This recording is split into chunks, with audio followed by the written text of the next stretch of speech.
You know, a few weeks ago, I was having tea with an old friend, someone I've known for over 20 years. We were laughing and telling stories, as we always did. But then she stopped. There was a few seconds of silence, and she repeated the exact same story she'd told less than 3 minutes earlier. I chuckled to keep the mood light, but inside, I felt something was wrong. And then other things started to emerge. She couldn't remember what day it was. She wasn't sure if she'd had breakfast. And sometimes her eyes would look strangely distant. I'm not telling you this to scare you. I'm telling you because this is where we need to start listening. More than 55 million people worldwide are living with dementia, and many of them don't know it until it's too late. Dementia doesn't strike like a bolt from the blue. It comes like a quiet wind of small, tiny changes until your memory, your emotions, and your very self slowly slip away. In this video, I'll walk you through 10 early signs, silent but crucial signals that can signal the path to dementia. They're not just about forgetting a name or taking a wrong turn. They can start with the way you hold a glass, the first steps of the day, or even the way you respond to joy.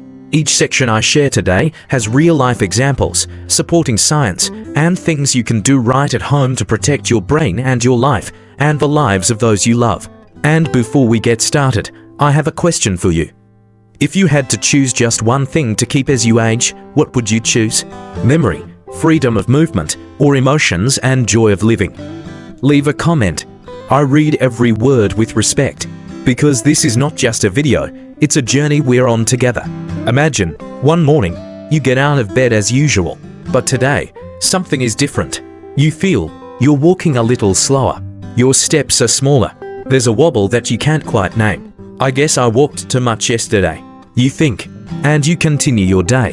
But then, it happens again the next day, and the day after that, and you start to realize you don't walk like you used to. Not as fast, not as steady. It's like someone has quietly slowed down your pace a notch. Many people say it's just getting old. And yes, age changes us. But what many people don't know is that small changes in walking, like dragging your feet, leaning forward, or having a slight imbalance, can be early signs of dementia, especially in the frontal lobe and cerebellum, which control movement and coordination. A 2022 study of more than 17,000 older adults published in the journal Neurology found that people with slower walking speeds and poorer balance were more likely to develop dementia over the next 7 years. David, 72, had been a daily walker with his wife for nearly 30 years. She was the first to notice. He wasn't walking with me anymore. He was slowing down, but he wasn't tired. She thought he was just taking it easy. But a few months later, he couldn't remember the way home after a walk alone. The change didn't start with his memory. It started with his steps. If you notice yourself or a loved one walking differently, don't dismiss it. Ask, is this temporary fatigue? Or is it a sign that needs attention? Sometimes, your feet will tell you things that your brain is trying to hide. Try this little test every week. Walk 10 steps around the house. Are your speed, balance, and confidence still intact? And if changes in your stride were the first warning, the next sign is even more subtle. It's not in your feet. It's in how you perceive the space around you. Here's why spilling water can be more serious than you think. Have you ever poured water into a glass and it spilled all over the table without realizing it?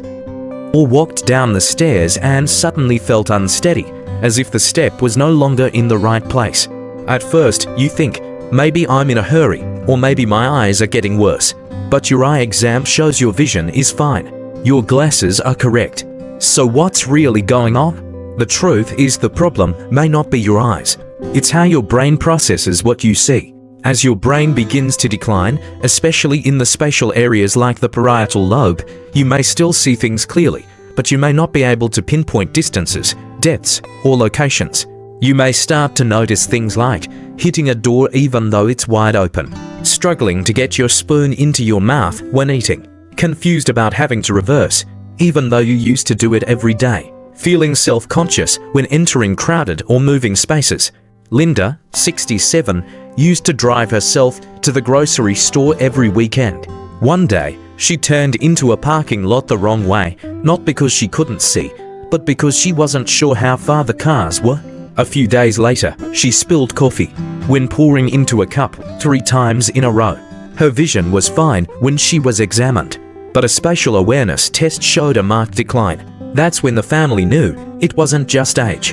If you or a loved one start bumping into things frequently, spilling water, or feeling awkward when going downstairs, remember, sometimes the eyes can see clearly, but the brain doesn't understand it as well as before.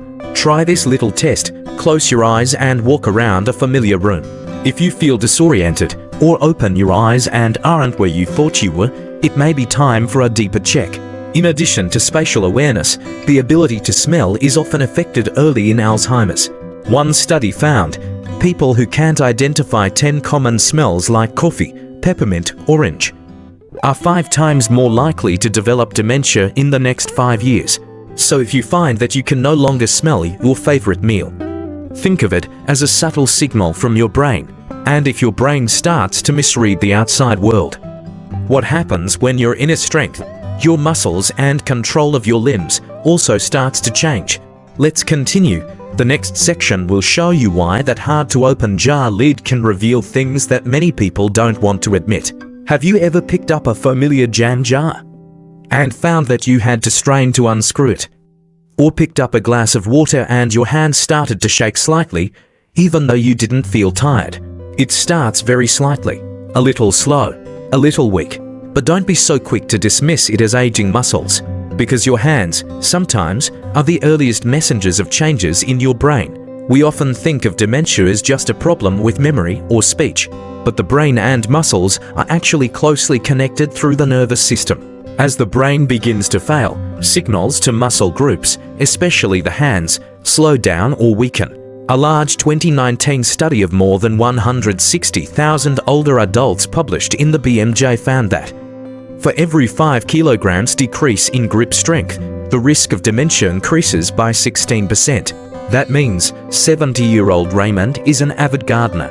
Every week, he mows the lawn, tends plants, and opens bottles of fertilizer with his bare hands.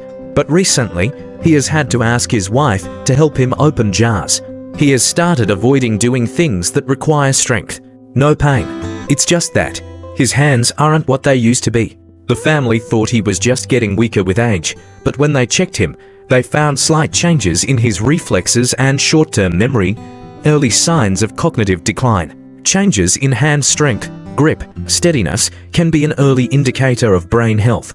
Mr. Raymond, 70, is an avid gardener. Every week he mows the lawn, tends plants, and opens bottles of fertilizer with his bare hands. But recently, he has had to ask his wife to help him open jars. He has started avoiding doing things that require hand strength. No pain. Just, his hands are not what they used to be. The family thought he was just getting weaker with age, but when they checked him, they found slight changes in his reflexes and short-term memory, early signs of cognitive decline. Hand weakness is not just due to muscle. It's because the brain is no longer sending signals effectively to the small motor muscles.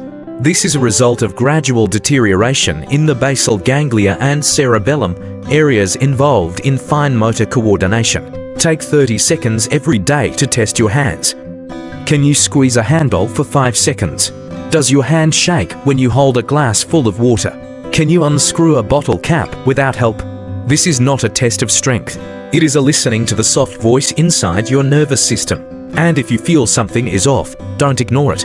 And if during the day your hands start to whisper that something is changing, at night, your body will say it louder. You may not remember it, but the person lying next to you will hear it. Next, we will explore why sleep, especially vivid dreams, is one of the earliest warnings your brain sends you. Have you ever woken up in the middle of the night? Your heart is racing, you're sweating, and you're not sure what you were dreaming about. Or you hear someone say, "Last night you were talking to yourself. You kicked me several times. I screamed in my dream, like someone was chasing me." Dreams become so vivid that you replay them in your sleep. It may sound strange, but this isn't just a bad dream. It could be a silent warning from your brain. When we sleep, there's a stage called REM rapid eye movement, where dreams occur. Normally, the brain disables the body, so you don't act out your dreams. But when the part of the brain that controls movement is impaired, as in early neurological disorders, the body is no longer locked down. The result? You may talk, kick, thrash, or even stand up while you sleep. This is called REM sleep behavior disorder (RBD), and it has been shown to be one of the earliest signs of some forms of dementia, particularly Lewy body dementia and Parkinson's. Jack, 68, is a gentle, calm person, but one night, his wife woke up startled when she saw him hitting someone in his sleep. He didn't remember anything, but this happens several times a week, along with him feeling tired all day. 2 years later, he was diagnosed with early-stage Lewy body dementia. Those dreams, it turns out, came before his memory started to fade. A study published in JAMA Neurology said, nearly 80% of people with REM sleep behavior disorder will develop a neurological disease within 10 years, especially diseases that affect memory and movement. If you or a loved one starts talking, screaming, or moving a lot in your sleep, frequently wakes up in the middle of the night, feels sleepy during the day despite getting enough sleep, don't just think of it as old age insomnia. Maybe your brain is crying out for help. You can keep a sleep diary for a week. Just a few lines every morning, you'll be surprised at what you can find early. And if the brain sends out unconscious signals at night, then during the day, there's another signal that's even quieter. Not screaming, not forgetting names, but when you start to feel less happy, less interested in doing the things you used to love. In the next section, we'll talk about apathy, a seemingly harmless feeling, but one of the brain's most powerful alarm bells. Have you ever seen a loved one who used to be excited about planting flowers every morning, always bustling about preparing dinner for the whole family, suddenly just sitting quietly looking out the window one day, not sad, not crying, just no longer passionate about anything? You ask, "Are you okay?" And she just smiles, "Riley, it's okay, I'm just not interested anymore." At first, you think it's depression, but if there's no obvious sadness, no anxiety, no hopelessness, then it could be apathy, emotional apathy. And this is not a temporary feeling. It can be an early sign of dementia. Apathy occurs when the brain circuits that control motivation and emotion gradually weaken, especially in the frontal lobe and limbic system. It causes the person to lose interest, lose motivation, not because they're sad, but because the brain can no longer turn on emotions like before. You'll see, the person stops calling friends. They skip favorite activities for no reason. Even when sitting down to eat, they no longer have the same expression or comments as before. Susan, 74, used to be the life of every family gathering, always telling stories, always bringing special baked goods. But on her most recent birthday, she just sat there. No smiles, no stories, no bites of cake. Her daughter thought her mother was sad about something, but when she got to know her better, the doctor said she's not sad. She's losing her ability to feel joy. And that could be the first sign of Alzheimer's, according to a study published in Neurology 2020. Apathy is a strong early predictor of Alzheimer's, and unlike depression, people don't feel sad, they just don't feel anything. If you find yourself or a loved one becoming indifferent to things they used to love, no longer taking the initiative to communicate, emotional responses becoming dull, remember, it's not laziness, it's not sadness. It could be the faint voice of a brain in need of help. Don't hesitate to ask, what used to make you happy that no longer makes you happy? Just that one question, it could be a small bridge to their inner world that is slowly closing. And when emotions start to fade, the verbal connection also fades. You want to talk, but they fumble for words. A simple sentence becomes a long journey. In the next section, we will explore another notable sign. When language, our most precious tool, begins to betray us. You know that feeling when you are telling a story with great enthusiasm, but suddenly a familiar word disappears. It is right on the tip of your tongue. You are sure you know it, but the more you try to remember it, the more it escapes you. It happens to all of us. It is a natural part of aging. But if it happens several times a day, if you start substituting words for other words that don't make sense, or repeating the same sentence over and over again in the same conversation, it could be something else. It's not just getting old. It's an early sign of a language disorder, a form of dementia called aphasia. Language is a very sophisticated brain function. It requires the coordination of memory, understanding, and the ability to speak. When the Broca's and Wernicke's areas, two areas in the left hemisphere of the brain, start to fail, You may stop mid-sentence because you can't find the right word. Call one thing by another's name. Say the same phrase over and over again as if your brain is on ice. Or even use unrelated words without realizing it. Carl, 73, used to be a history teacher and is very good at expressing himself. But lately, he's been saying things like, "Get me that, the round one for soup," while he was about to say spoon, when his family noticed that he often stopped in the middle of sentences, mispronounced his niece's name, and fell silent several times because he couldn't find the right words. They thought he was just tired. But when he went to the doctor, he was diagnosed with primary progressive aphasia, a form of dementia that begins with language, not memory. According to the Mayo Clinic, language problems can appear years before dementia is clearly diagnosed, and are often mistaken for normal aging. If you find yourself or a loved one frequently fumbling for words, pausing in the middle of sentences, mistakenly calling people or things by name, or being reluctant to communicate for fear of saying the wrong thing, take notes and don't hesitate to talk to your doctor. Early detection can help you retain your ability to communicate longer and preserve important connections with family and friends. A simple way to help is to use pictures, flashcards, or to write a short diary every day to keep your brain working with words. And when language starts to slip, memory, especially short-term memory, can easily drift away too. You put down your wallet and forget it. You tell a story and then tell it exactly the same 10 minutes later. Next, we'll talk about something everyone fears but often ignores: short-term memory loss, and how to tell the difference between old forgetfulness and forgetfulness due to dementia. We've all forgotten. Forgetting your keys in your coat pocket, forgetting the name of an old movie, or walking into a room and having trouble remembering what you were going to do. These things happen to everyone and are mostly normal. But if you not only forget, but can't recall even when prompted, or don't even realize you've forgotten, then that could be something else. A gentle reminder from your brain: I'm in trouble. Short-term memory is where your brain stores information that just happened, like what you just ate, who called, or whether you turned off the stove.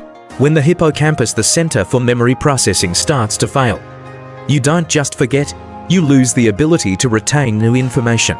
That's why you ask the same question over and over. Forget that a relative just visited, or can't remember what you said 5 minutes ago. Henry, 76, used to be very organized, but recently he started forgetting doctor's appointments, repeating the same story multiple times in a single evening. And when his daughter reminded him, "You just told me," he shook his head in surprise. "Really? Dad doesn't remember." It's not that he doesn't care. It's that his short-term memory has started to fade without warning. According to the Alzheimer's Association, short-term memory loss is one of the first and most common signs of Alzheimer's. It's different from age-related forgetfulness because information isn't stored in the brain in the first place, so it can't be retrieved later. You can test yourself or observe your loved ones for signs like not remembering what you had for breakfast this morning, forgetting conversations that just happened, repeating the same question over and over again even though it's already been answered. If it happens frequently, write down those forgettings, not to blame, but to better understand and intervene earlier. And if you're a loved one, be patient. Sometimes you've answered the question 5 times, but for them, it's the first time they've heard it. And if the memory starts to drift away, then comes the feeling that you don't know where you are or what day it is. You wake up disoriented. You're lost in the same neighborhood you've lived in for 30 years. In the next section, we'll explore a symptom that confuses many people and is also very dangerous: disorientation of time and space. You wake up one morning, look out the window. The light is dim, the sky is overcast, and you suddenly hesitate. What day is it? Is it morning or afternoon? What month is it? It can happen to anyone after a long sleep. But then you look at the clock, look at the calendar, and you know it. For someone who is starting to have disorientation, that question has no clear answer. Even if they look at the clock 3 times, the world around them becomes strange. Time and space, 2 things that seem to be the foundation, begin to shake in the brain. Disorientation is one of the classic signs of dementia, when the hippocampus and temporal lobe, the navigation centers for time and space, are impaired. The person begins to not know what day it is, not remember why they are in a certain place, or feel confused in their own home. Evelyn, 79, has lived in the same house for nearly 40 years. One day, she called her son and asked, "Honey, what's wrong with me?" Where, her son thought she was joking, but she meant it.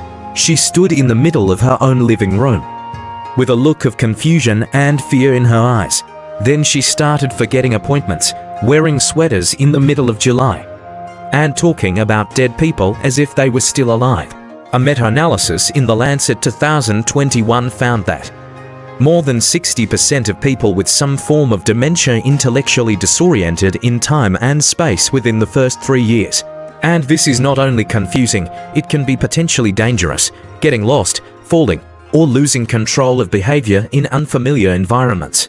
If you or a loved one often get the time wrong, don't know where you are or what you're doing, feel lost in familiar spaces, think of it as a reminder from your brain. Simple ways to help: hang a large, clear calendar in the house. Use a digital clock with a large, clear date and time. Put a label or picture on the door to help you orient yourself. These little things can keep you feeling safe and in control longer than you think.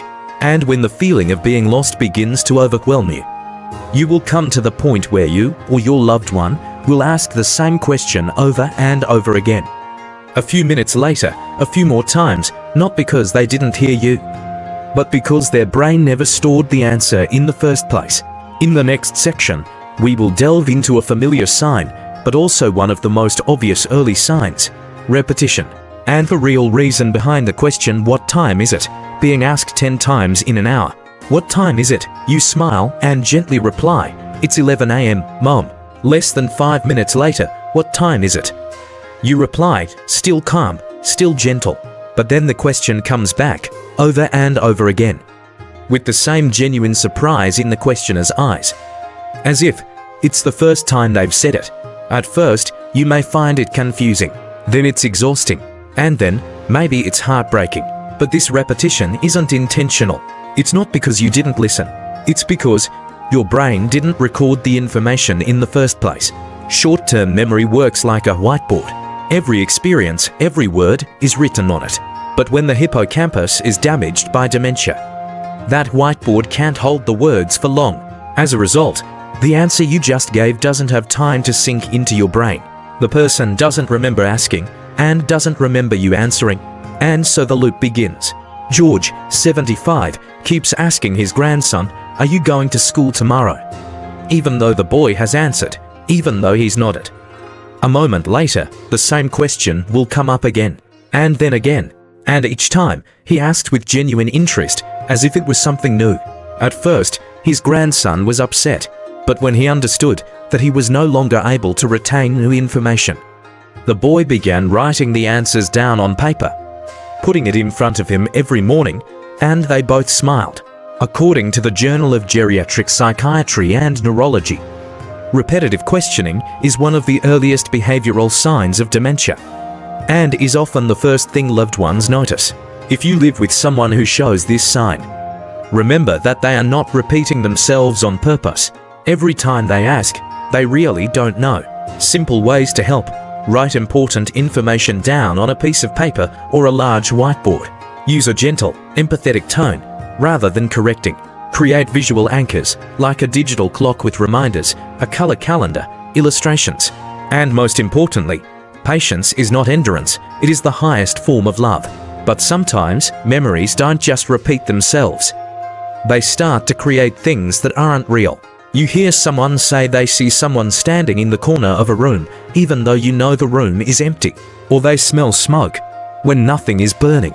In the next section, the final section, we'll touch on the sign that worries most people: hallucinations, and when reality begins to warp in the mind.